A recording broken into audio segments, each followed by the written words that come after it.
Երաժիշտ, հումորիստ Գարիկ Պապոյանն ու նրա կինը բլոգեր Մարիաննա Վարդանյանը համարվում են ինստագրամյան ամենագեղեցիկ ու համահունչ զույգերից մեկը։ Մարիաննան շատ ակտիվ գործունեություն է ծավալում, պարբերաբար հրապարակելով ընտանեկան տարբեր տեսանյութեր ու լուսանկարներ։ Գարիկի կինը երեկ ցույց է տվել, թե ինչ շքեղությամբ է զարդարել իրենց տան տոնածառը։ Մամ, արի տոնածառ դնենք։ Ահա այս նախադասությունն էլ ստիպել էր ժամեր շարունակ Մարիաննային տանջվել ու զարդարել գեղեցիկ տոնածառը։ Եվ միայն տեսեք, թե զույգի 3 աղջիկները որքան են ուրախանում տեսնելով պատրաստի եղևնին։ Առաջարկում ենք դիտել լուսանկարներն ու տեսանյութերը առանց մեկնաբանության։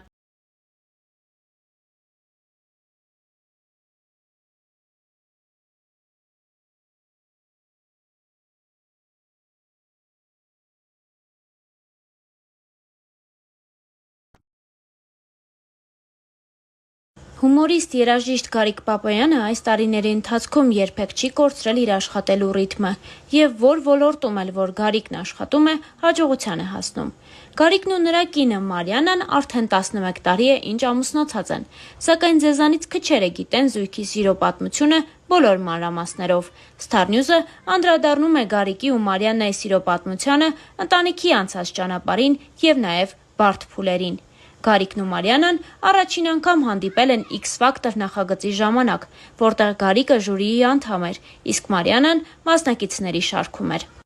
Ինչպես արդեն հետո զույգը անկեղծացել է, իրենք նախագծի ընթացքում շփում չեն ունեցել։ Գարիկը մի անգամ իր հարցազրույցներից մեկի ժամանակ խոսելով այդ մասին պատմել է.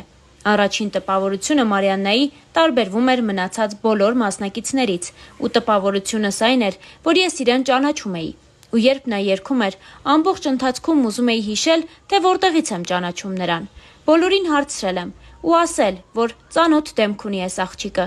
Պարզվեց, որ ոչ, չեմ ճանաչում, բայց երևի գլխիս մեջ կար էս կերպարը։ Մարիաննան եկավ ու համապատասխանեց դրան։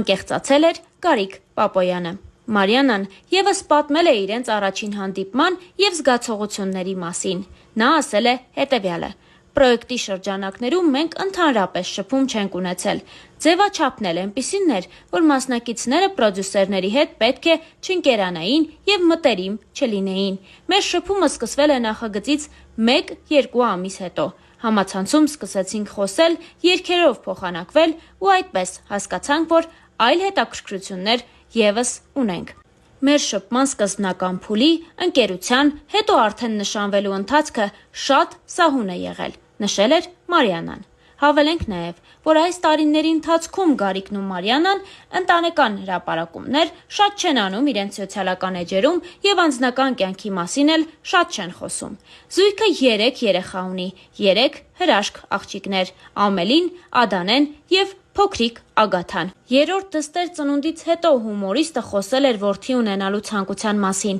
Նա նշել էր հետևյալը. Իդեալական է, երբ 2 սեռի երեխա էլ ունես։ Հրաշք է, երբ տեսնում ես իրենք ինչքան տարբեր են, ինչքան բան կարող ես իրենց սովորեցնել ու իրենցից սովորել։ Շատ կուզեմ տղա երեխա էլ ունենալ, ասել էր Գարիկը։ Մարիաննան ևս խոսել է տղա երեխա ունենալու մասին, նշելով, որ երրորդ հղիության ժամանակ ցանկացել է տղա ունենալ, բայց չի տխրել, որովհետև հետո ցանկացել է ունենալ այնպիսի երեխա, ինչպիսին երրորդ աղջիկն է՝ Ադանեն։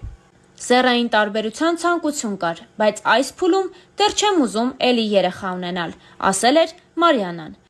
Մարիաննան խոսել էր նաև իր գերհոգնածության սթրեսային օրերի և դրանց հաղթահարման մասին։ Նա նշել էր հետևյալը. Երեխաների ծնվելուց հետո հոգեկան վիճակը կայուն չի լինում։ Լինում էին մարդիկ, որ ասում էին՝ ինչի ես լացում, ախր սենց հրաշք ունես։ Նման արտահայտությունները մարդուն հունից հանում են։ Իրականում ասողները ցանկանում են, որ քեզ մոտ լավ լինի, բայց այդ խոսքերից, այդ դիսոնանսից սկսում ես մտածել՝ ոնց անես, որ լավ լինի։ Մի բան պատմեմ, երբ ես սովորում էի, անքուն գիշերներ էի ունենում ու անընդհատ կարդում էի, որպեսզի հասցնեմ, սթրեսների մեջ էի ընկնում, ինձ թվում էր կյանքն ավարտվում է, բայց տարիներ անց, երբ չէի քնում ոչ թե կարդալու և սովորելու, այլ երեխաներիս համար այլ զգացողություն էր։ Ամեն դժվար իրավիճակում փորձում եմ գտնել միայն դրականը։ Նաև Star News-ի աչքից չէր վրիպել, որ խոսելով հետծննդաբերական դեպրեսիայի մասին, Մարիաննան նշել էր հետևյալը. Նա ասել էր, որ 3 անգամ զգացել է դա, առաջին երեխայից հետո ապրել է հետծննդաբերական դեպրեսիա, բայց չի հասկացել ինչ է, քանի որ չի եղել իր առջև օրինակ, որ հասկանա։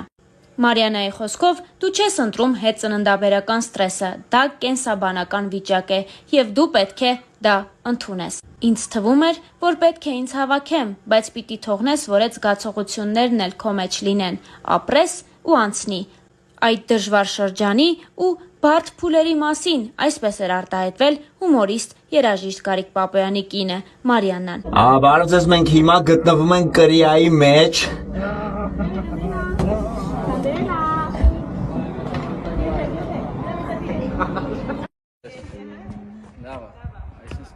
Շանչելես, ինչ լավ եք վատացել։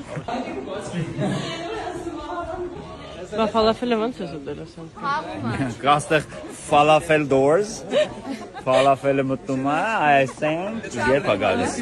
Համարներ մեզ տանում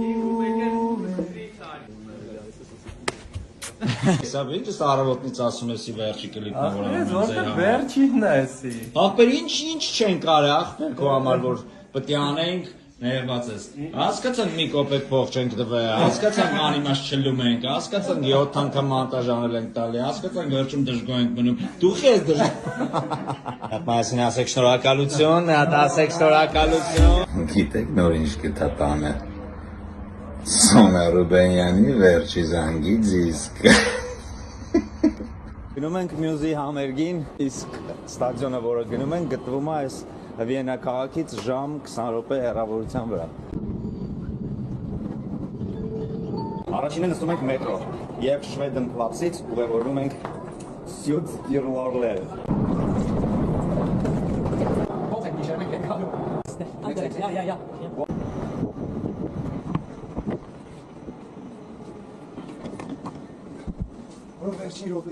Հիմա 33 րոպե դնում ենք, ավտոբուսով դնում ենք 15 րոպե, 3 րոպե քայլում ենք Եկեք։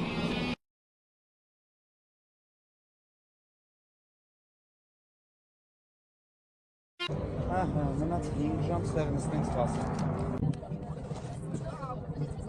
Բացելու են դարպասները ու այս ամբողջը վազելով մտնելու է ստադիոն։ Դու գործել է գրավի լավն է։ Հիմա ամենագրջանոցն է սկսում ժողովուրդ, հիմա սկսում է մրցավազքը։ Ասավ նրա տոմսը ավտոմատ ավելի է թանկանում առանց դե հորգին։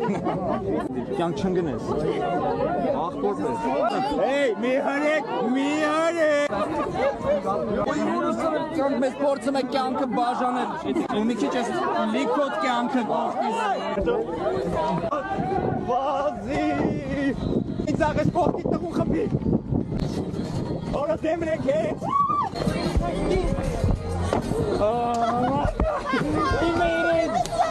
Պապա տեղ ենք բրնել, պապայություն։